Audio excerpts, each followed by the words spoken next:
My name is Kate Lucio. I'm the founder and CEO of Luminary, which for those of you that aren't members of Luminary, guests of Luminary members, this is the space that you're now sitting in. So I know there's a number of members of the Geena Davis Institute here. We're really excited. I got introduced to Mary Ellen, I don't know, 2 months ago, maybe? And I knew about the Institute. I heard Geena speak at a number of conferences that I've attended and was really excited to see how we could support, particularly not only the research that is going to be discussed, but also this movie, which I think is actually going to be just kind of game-changing in the film industry, given the topics that it goes through. So we also want to recognize we have a couple of partners that helped to sponsor the evening. So Pop and Whimsy, which is a female-founded gin company, they are proudly sponsoring our cocktails. So if you didn't get one of the cocktails that they've made, please take advantage and get one of those. Garrett Popcorn, who is sponsoring the popcorn on your seats. And we actually have a member of the Garrett Popcorn family in the back, Elle. And so I met Elle literally a month or two ago, and I said we wanted to do something like this and reached out. She said we would love to sponsor this and support it. So, but all I ask, because this is not a movie theater, is that you use your napkins.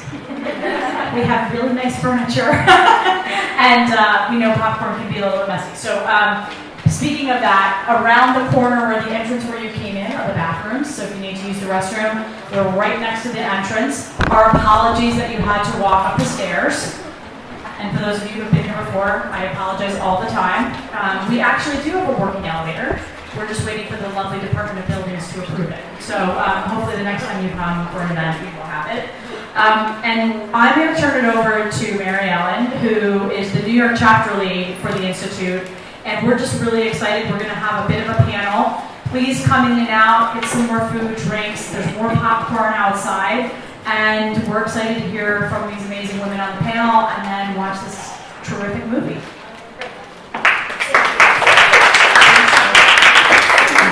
Okay, I'm going to keep my remarks rather brief because we actually have quite a bit of research and a fabulous panel to share with you this evening. But I head up the New York chapter for the Geena Davis Institute, and this is one of the 4 salon events that we host each year in New York City. And we are looking to grow the membership significantly, and we actually have grown the membership significantly since 2017. I'd say by about 4 to 5 times the number. So to all of you who are members who are here, thank you. And we're actually in the midst of a membership drive, and all of you received the program on one side, and the flip side is a pitch to become a member. And there are really wonderful benefits to it, including networking, access to exclusive research, advice on some of your projects if you're a content creator, and so on. So if you're interested in membership, please reach out to me here in New York, or go to the website and we can help you through that as well. Madeline is literally off a plane from Cannes, where she just presented some of the research that she will be sharing here. And she actually has 2 studies that she's going to share. The other was shared in Vancouver the week before. So she's a world traveler, and she is here to share this research with you. And there will be a panel to discuss it. So thank you.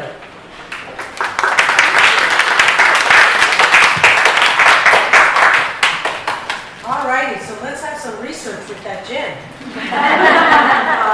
And I just want to say, this is such a fabulous space. We just want to thank Kate and Luminary for doing this. And I'm going to speed dial through this. All of this will be on our website shortly. As Mary Ellen mentioned, this first study, Taking the Lead, is in partnership with Plan International. In case any of you haven't heard of Plan International, they are the oldest and largest girl-serving organization in the world. They're over 80 years old. They're in about 200 countries, many emerging markets, developed countries. We've been wanting to work with them for 10 years, and they came to their own realization that at the epicenter of things that serve as dramatic factors influencing girls it was really girls' relationship to leadership, this kind of concept. So they asked us to develop a study for them. And just to kind of level set a little bit, in terms of the real world, in 2018, we only had 17 women as leaders of state. We only have 18% of worldwide government. We only hold 24% of parliamentary seats. So we have a long way to go. And so this part of the study is like part one and part three was an interview and a survey. And what we did is we surveyed 10,000 girls in 200 countries, and then we also did focus groups. So here's some of the countries all over the world. And essentially we wanted to get at what interests them in leadership, what are their thoughts about leadership, what keeps them in and out of leadership. So what was interesting is out of this survey, 62% of the girls said, I am confident I can be a leader. I know I can be a leader. 59% want to be a leader in their career, 23% in their family, 20% in their country, 20% in their community. And they said they're confident, but 94% agree that women in leadership will not be as treated as well, and that 93% felt that they would experience some type of harassment. So things that discourage girls' leadership: age. The older the girl gets, the less her ambitions are, unless her education maintains. And the number one factor for girls is really their family, because what we found is that it's usually the boys in the family that get the encouragement. Factors that encourage, again, the family, their socialization, role models. So this next study, so this was presented, so the largest gender equality conference in the world that I had never known about was called Women Deliver, and it's actually every 3 years. The 3 years ago was in Senegal, and so this year it was in Vancouver, and that's where we presented this, part of the study with Planner International. So this study I just presented last Monday in Cannes, and I want to give a shout out to Ken Lyon, who actually funded the study, and also 72 and Sunny, who's an ALPA partner of ours, who actually created this study. And so we conducted this study for Ken Lyon, which we presented in 2017. And it happened as a result of me being invited to be a jury president for something called the Glass Lions, which is a general award which was started by Sheryl Sandberg. And if it wasn't for Sheryl Sandberg and Facebook, we would never be at Cannes. So giant shout out to Facebook, who's also an alpha partner. So anyway, we looked at 2,069 ads from 6 English-speaking countries originally. And then for this investigation, we looked at all 133 ads that were, the category is called film craft. So they're like a little bit longer ads, and this was from 23 countries. So we coded for 1,115 characters. So what were the good things that were happening? Well, in terms of female characters, we went up 5%. So we went from 35% to 40%, which is actually really good because it's higher than what we see in film, in American film. And in terms of screen time, so I'll explain this to you, and you'll see this in a minute. We have a tool called GDIQ, which some of you have seen, which uses audio and facial recognition. And so in terms of the screen and speaking time, it's really important because in terms of appearance, when we did the study the first time, men appeared 4 times more, and they spoke 7 times more, and that went down, respectively. So we're really excited to see that women are actually speaking more. How about that? In terms of stereotypical activities, so this was where are the characters and what are they doing? And when we did this study the first time, we found that women were 48% likely to be in the kitchen, and they were inside, and they were domesticated. What was good about this study is in 2018, we saw that no, men are cooking and they're cleaning and they're doing a lot of the same things. Men and women were both using technology, so that was really good. Oh, the characters got smarter. How about that? Last time, men were 2 times as likely to be smart. This time, they were as intelligent. In sexualization, we really saw some dramatic changes here where it was 6 times more likely in the 2017 study, the 12-year study for women to be in revealing clothing. That went down to 3 times in terms of visually objectified, which means body parts. You know, when you see the arm and the leg and the shoes. So that went down to 2 times. And then in terms of verbal, catcalling, partial nudity, there was really no significant differences. Women are outside. Oh my God, thank you. Finally, outside. Okay. And considering that women are 47% of outdoor activities, they're 46% of people who buy and engage in travel, outdoor travel, that's important. So what's not going in the right direction? Working. Men are still shown 2 times more working, 2 times more as leaders. Driving. Oh my God. Women are 65% of all new car purchasers. They buy 40% of the trucks and 12% of our freaking motorcycles. What is this? Why are we not driving? Anybody who works in automotive, please, I would love to speak to your people. Had a mixed results, so I said, because I was in Cannes. We saw a lot of things level up in terms of, so occupations, working professional means it's like a 4-year degree type of thing. We saw that level out, but when it comes to management, service, look at the military, men are still much more likely. The only good news is that men are 2 times more likely to be a criminal. I'm okay. So in terms of race, so what I said earlier is getting intersectionality in media right, and this is a term that you may have heard more likely now in terms of intersectionality, and it was coined by, actually 30 years ago, by Dr. Kimberly Crenshaw, who's here in New York, professor of law at Columbia University, and what it means is that people with overlapping identities, so I could be a female, I could be LGBTQ, I could have a disability, etc., can be marginalized and underserved in multiple ways. So when you think about our census data, just from a race perspective, that by 2044, there will be no dominant, race or ethnicity in the United States, and that, we really need to reflect that. So just to level set, so people of color in the USA are 38%, they're 18% in the UK, they're 91% in South Africa, and 52% in Brazil. And what we found positively, that in ads across the 23 countries out of 1,115 characters, 43%, which was good, because in film in the United States, people of color are only 26%. So that's actually, not bad. But we're not showing them as having careers, so we definitely have some work to do. In terms of sexual orientation, again, it ranges anywhere from 4.5% in the US all the way to 8.3% in Brazil, but only 1.9% in ads. And in a benchmark study we did looking at the top 100 films in the US, over 10 years, it's only 1%. So we have a lot of work to do when it comes to the LGBTQIA community. Same thing with disabilities, 15% of the world's population has some type of disability. It's 19% in the US, which is 61 million Americans, 0.8%. And again, for the same film benchmark study that we did, American film, it was 1%. So a lot of work to do there. And so the note to you all is we're not going to tell you what to do. You know how to tell stories, but really think about using some type of intersectionality lens when you're writing, your briefs. We're happy to consult with you as well.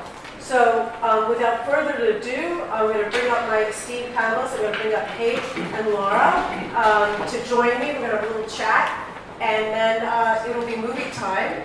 So why don't you guys come on up and join me?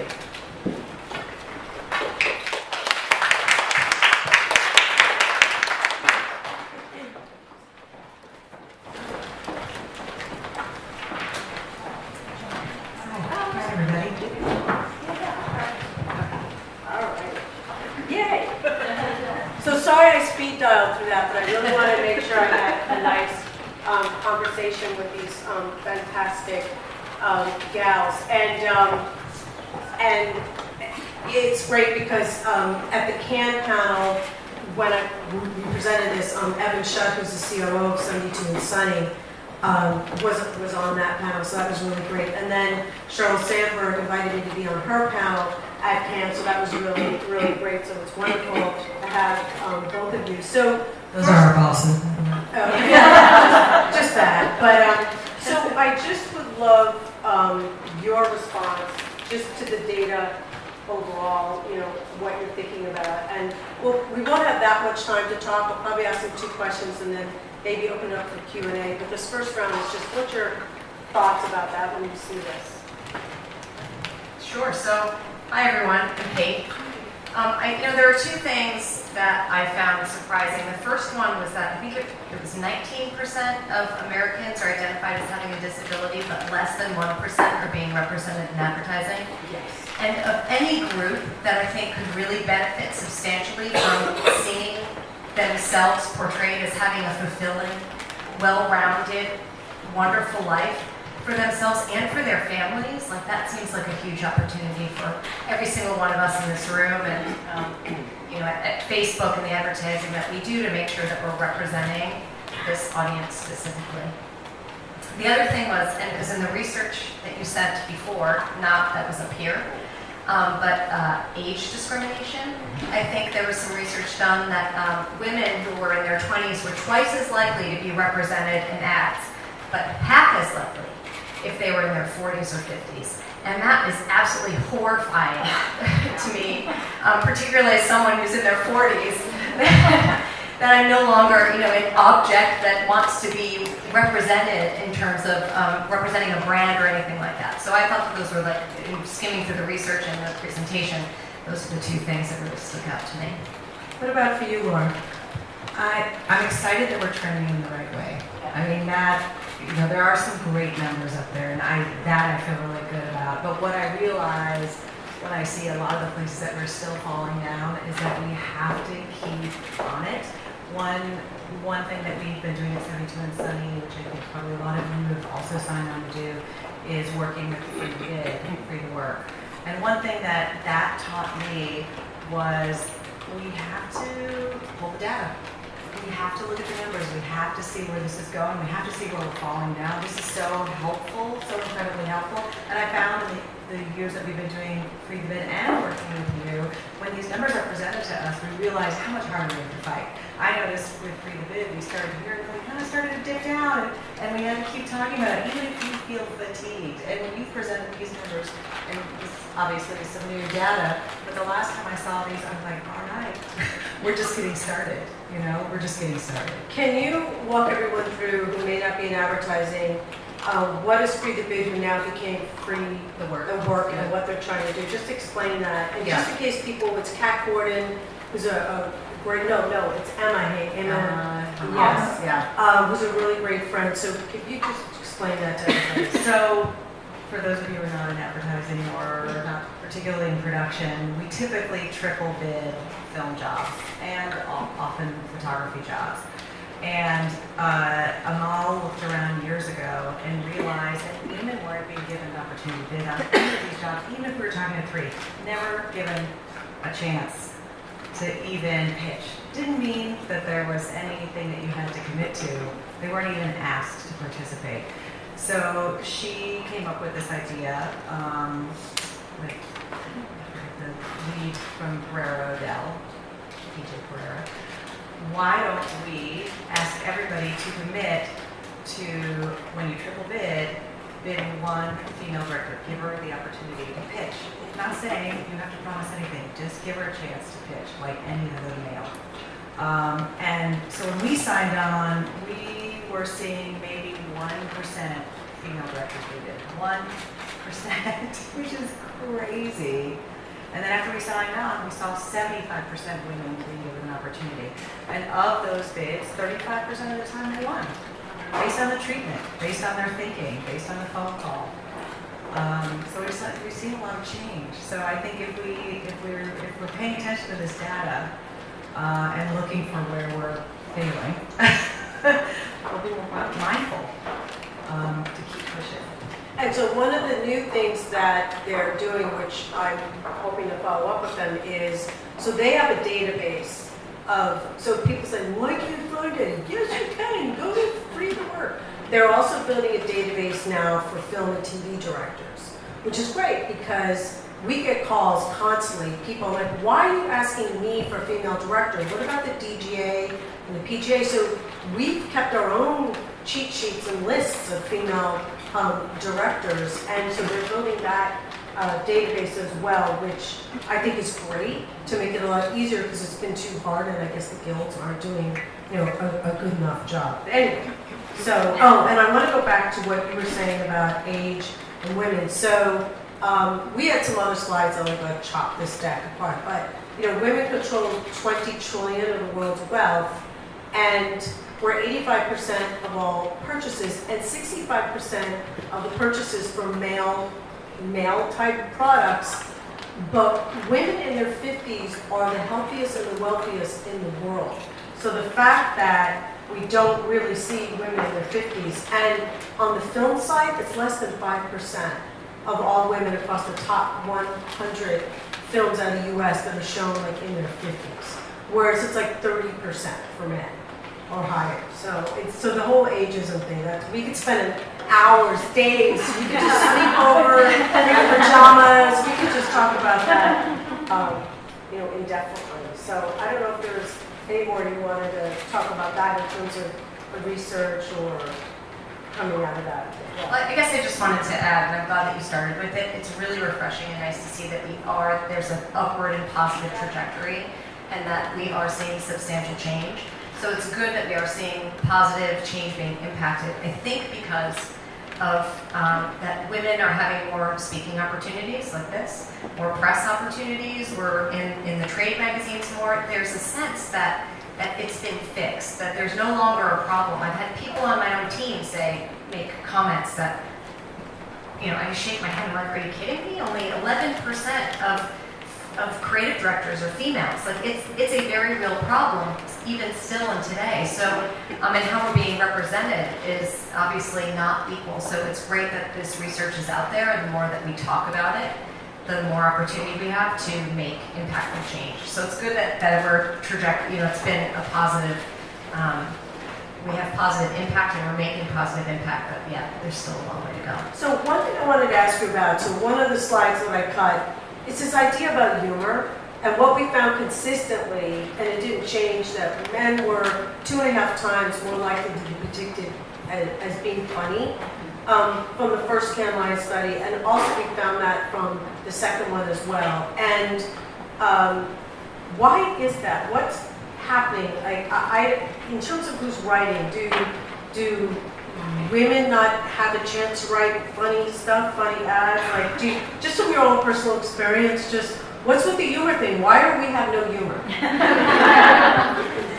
I'll say women actually are really funny. There are plenty of funny women. I do think a lot of it has to do with the fact that in advertising, you look at the writer's room, and it's a lot of dudes. And I've sat in rooms at 17 and Sunny 2 years ago, from Making Changes, where I remember this female writer saying, look, the kind of humor that I have to write, I know what I have to write to win.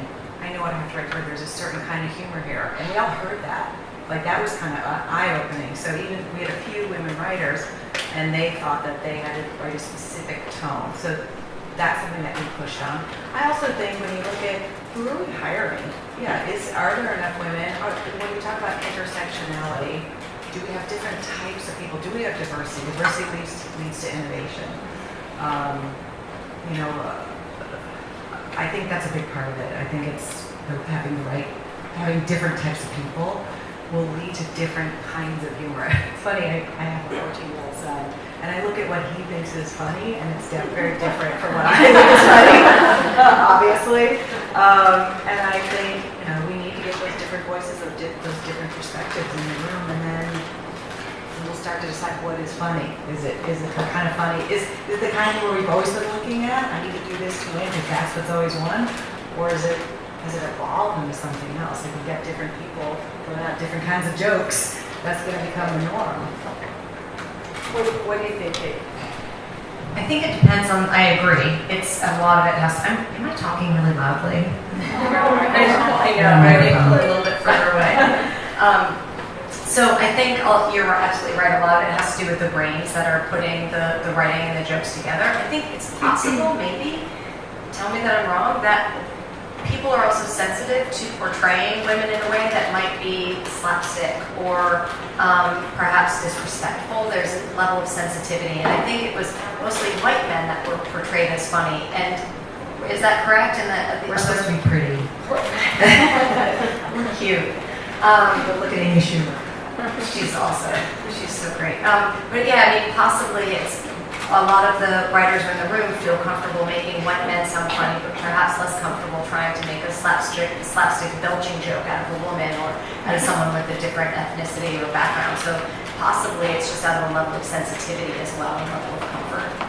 Those are triggered to a few examples. So years ago, we did, and we most recently did, so animation, it's up to 22%.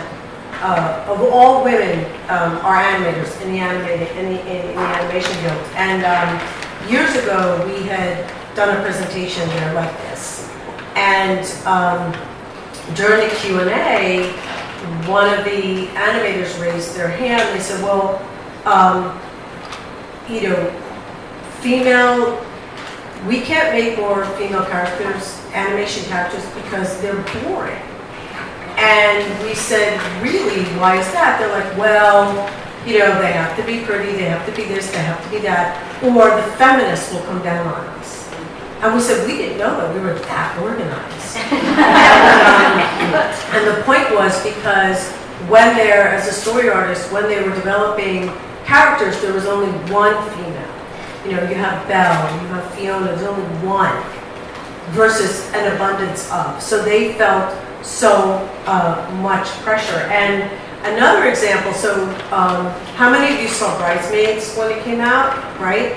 Okay, so Paul Feig, who's the nicest man in the universe, had so much pressure on him with that movie because, you know, another myth other than men won't watch women was that, you know, women kind of can't do R-rated kind of comedies. And he said that he had gotten so much pushback on it, and that all of Hollywood, nobody would greenlight any comedy, female comedy, until after Bridesmaids opened, because they were waiting, watching. So he felt he had like the weight of the world on his shoulders, and I'm just thrilled, you know, that it really did well. And now we see, you know, you've got, you know, Tina Fey and Amy Poehler have done, you know, their movies, and Melissa McCarthy. Yeah, Melissa Spy. McCarthy, exactly. One of the funniest films I think I've ever seen. Yeah, so it's nice to see that it's opened up, but it'd be good to see that brought to advertising. So now I'd like to turn a little bit for you to talk a little bit about your trajectories as a person, as an executive, how you've used your voice as advocacy, and then what I then would love for you to also talk about is initiatives, things that you're proud of, things that you want to spotlight, you know, for this group. So you could answer it one at a time or just both of those together. I guess I can start. What's interesting when that leadership slide came up, or the few slides that when you talked about leadership, I realized the importance of, I realized this years ago, me being on the leadership team at 72 and Sunny, me being in the room where in the New York office there had been no women. And when I was initially invited into the leadership room, I didn't really want to go. I was like, I'm cool, I'm busy, I'm doing my thing, I don't need to be in that, I don't need to wear that mantle, I don't need to be in that place. And then I looked at people in the office, I looked at my daughter, I looked at the world, and I was like, okay, even if it makes me initially uncomfortable, it is so important. It is so important. So I pushed myself into it. I mean, I was invited in, thank you very much, but I also had to push myself a little bit. And I know, you know, we talk a lot about intersectionality and this being, you know, hopefully representing more than just the people up here. And I look at our leadership team, and we're still, and I look at this panel, we're still very white. We're not representing everybody in the room, obviously, but I'm in a position now where I can fight for that. I can fight for people who are not just like me, who haven't had a voice in the room, who haven't had a voice in the work. I'm so privileged to be in a place where I can push in ways that I wasn't able to push when I wasn't in the leadership room. I forget the other question. It's really about because you talked about getting invited to leadership, but A, your trajectory getting to that point, and then B, what are some of the initiatives that 72 and Sunny are putting forth, whether it's external messaging, whether it's coaching with your clients, whether it's, again, kind of workplace, building up leaders, just that you want to spotlight for us. I mean, I think one thing that I'm very proud to be a part of 72 and Sunny for is that we are very intentional about the company we keep. We look for clients who are looking for alignment in creativity, innovation, but also who are going to hold us accountable as much as we're going to hold them accountable in terms of how we show up in work and how we represent the world accurately. We work a lot with Diageo, and I love that CMO penned that letter to all of her agencies and media companies and said, what are your gender stats, your gender diversity stats, and what is the pay gap between men and women? It's like, I want to know, you need to tell me. And also they were early signers of Through the Bid. And I love that because they push us, we push them. So I think agencies can be the only ones accountable. Our clients have to be accountable as well. I love that 72 and Sunny is a place that is not afraid to have awkward conversations. Like, it's funny because when I first got into the industry, growing up in New York City, having gone to the UN school, I'm like, we're all the same, we're all normal, don't talk about it, you don't have to go there. And you do have to go there again and again and again, get it out there. And 72 is very proud to take on those conversations. A few years ago, they published a diversity playbook. It was 2017, we've evolved since then, but that was a good start of the conversation within the industry. The way we do our internal programming, we celebrate intersectionality and not just the pillars of people. We look at the different types of people and we bring them to the forefront. We have an all-agency meeting every Tuesday, and this sounds like a small thing, but it used to be ladies who look like us, a few dudes too. We all kind of look the same, and we said, all right, who needs to be up there speaking? Who else has a different point of view? Let's bring that forward. I'm sorry, I'm rambling, but I'm excited. We partner with a lot of outside organizations, some that we put together curriculum for high school students who otherwise wouldn't hear about what we do. What happens at 72 and Sunny? You walk in that office and you're like, okay, this job exists, and I had no idea. So we love to do that.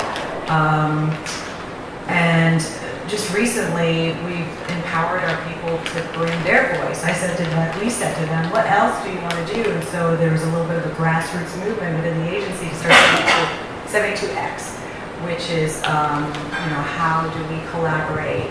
How do we tackle these issues of gender inequality, race inequality, socioeconomic inequality? Let's bring our voices to this conversation. So this grassroots movement has taken fire within our agency in the LA office. So I think, and we look at the data. We look at the data, and we look at the way we hire. Again, as a producer, it's been always my way to approach hiring like a producer. I know somebody knows somebody knows somebody. And I realized I was getting the same candidates over and over again. Same age, same socioeconomic background, typically same race. Like we weren't seeing a lot of diversity. So we're really intentional about how we approach casting, hiring, and when we bring people in, how we grow them. So we're doing a lot. We all have to do a lot. It's not enough just to pull data. It's not enough to do one or two or three of these things. It's like we got to be doing all of these things, and we can't become fatigued. We have to keep on it. Your turn. So Facebook obviously is a massive company and product that serves the world. Everyone around the globe uses it. So it's unbelievably critical to us to make sure that we are hiring a diverse workforce that's representative of the people whom we serve. And we also ensure that our advertising is on par with that and that it is made up of the same backgrounds, and that's cognitive diversity, sexual orientation, gender split, which isn't binary. I mean, we really make sure and do our diligence to make sure that we've got a very well-rounded audience that's being represented in the ads that we're showing in region. Personally, I've made sure that I've hired an unbelievably diverse team. We have different regions of the world covered, different backgrounds, socioeconomic, different languages spoken, sexual orientations. I have a crazy diverse group. And because it's proven, I think you were nodding to it, that diverse teams are more innovative, they're more productive, and they're more creative. So it serves all of our best interests, everyone around the world, to make sure that we're building diverse teams. Personally, I make sure that I'm an advocate for everyone on my team to make sure that they have equal opportunity and an equal voice. And Facebook is great about offering opportunity, leadership opportunity to people of different backgrounds, both inside our offices. So we have like a LEAP program and a LEAD program for women who might have an opportunity to grow within the organization. But externally, we do things like, for the past 7 years, Agency Women's Leadership Day, which actually we're in the process of trying to retool and scale it. So it's not just a single day throughout the year, but it's something that provides opportunity for women all year round. So there are a number of different things that we offer. Programs, She Means Business, for female entrepreneurship. We partner with coding organizations. We're constantly trying to make sure that we are providing as equal a playing field for everyone that we possibly can. So talk a little bit about your role, like having creative is kind of generic and could be really big. So what does that mean? Because there's so many different divisions of Facebook.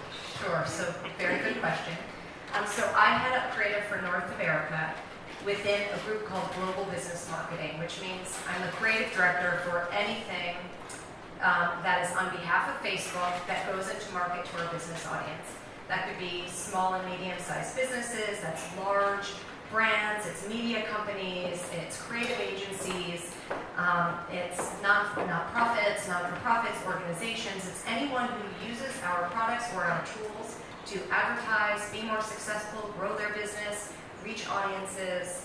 We do everything from TV spots, which we partnered with 72 and Sunny last summer, on a really awesome hyper-local campaign, all the way down through events. It could be a 6-person dinner with any of you, or it could be our beach presence at Cannes, which we just wrapped last year, which you were at. So everything in between. We do a lot of advertising, marketing, interesting engagements, activations that speak to people who use our products and platforms for business. And for either of you, do either of you have a case history from either one of these initiatives or a campaign that was more pro-socially oriented that you were really proud of the results, something that you just want to, just spotlight for us that you could look for? Sure, so I'm not going to remember the exact results, and I apologize about that, but last summer we worked with 72 and Sunny on a campaign called Keep It Local, and it was highlighting all of the good that small businesses do in their communities to keep their communities thriving, special, and unique. And so we shot a bunch of different businesses in San Diego, Nashville, Sacramento, and Columbus. And we talked about the thing that made those cities really unique. So fun fact, Sacramento is called the City of Trees. So we shot a bunch of small businesses that were tree related in some way. It could be tree health or an allspicery that actually got, whatever the tree makes to turn into spice. And we made them really funny and wonderful and told the story of local businesses and small businesses are what keep our cities special and unique. And that was a really wonderful opportunity to work on because we got to highlight the small businesses that are growing on Facebook, but also that they then have social and economic impact on their surrounding communities. So as they grow, they can hire more people, they can get more trucks, they infuse more cash and more opportunity within the local cities and towns in which they live. And that was a really wonderful opportunity to get to meet the small businesses themselves and also tell this wonderful story of the good that these businesses are doing because they were able to grow and be found on Facebook. Is that something that you think you'll repeat, or? We are continuing to repeat it in different ways constantly. That's great. What about you, Laura? We just did something, and I love that campaign, by the way, like giving a platform to those local businesses. We all want to support local business. I love the way we did it, and the people, like we were very intentional about the people that we put on camera. Like obviously it was, a diverse group of really interesting people, but it was super charming. We just did something for Smirnoff Pride. It was Pride Month. And we worked with Laverne Cox, and it's a lot of social content, and it's just her welcoming everybody in New York City because they're hosting tons of parties and parades and really kind of the ambassadors of Pride in New York. And we've been working with Smirnoff for many years now. And again, like I was talking about them earlier, they've always pushed us to showcase a diverse body of work with the different types of people. And for a long time, the campaign was all about we're open, everybody's welcome. And this was sort of the culmination of many years of that campaign. And I don't know the numbers yet because it's only just launched, but it's gotten such an incredible response. And I've talked about it a few times on another panel, and within our industry and outside of our industry, so many people are very moved to see their different people represented by a brand like Smirnoff, who you would think is more conservative. How old is that brand?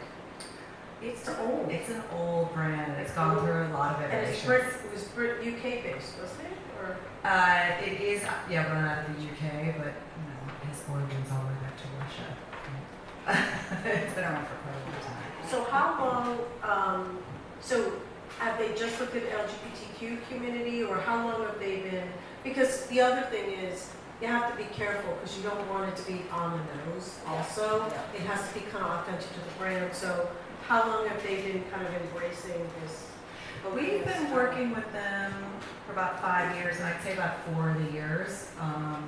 They've really been embracing it, and like I said, pushing us. We've done some incredible work. There was another campaign that we did for a different kind of ready-to-drink product with Chris Fonseca, who's a deaf dancer, and showed a community of people that you'd never seen before. And I don't know how many cans it actually sold, but it really resonated with that community, and it showed you people with a disability that you've never seen before in such a beautiful and moving way.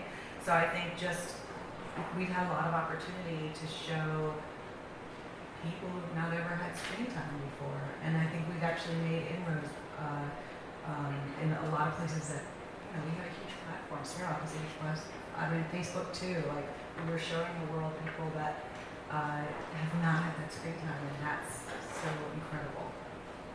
Thank you. So I know we're going to start the movie at 7:30. We want everybody to have a bathroom break. So I'm just going to see, do we have 1 or 2 questions, and then we'll let you all hit the loo before you go into the 97-minute movie, which I'll explain in a minute. Yes? So when you were talking about free to bid, free to work, how successful has that been at actually moving the needle to get these people to actually get women on? Oh, I think it's been enormously successful. I mean, I know what it's done. I know the numbers from our agency because I've been tracking them. Like across all of our offices, not just New York.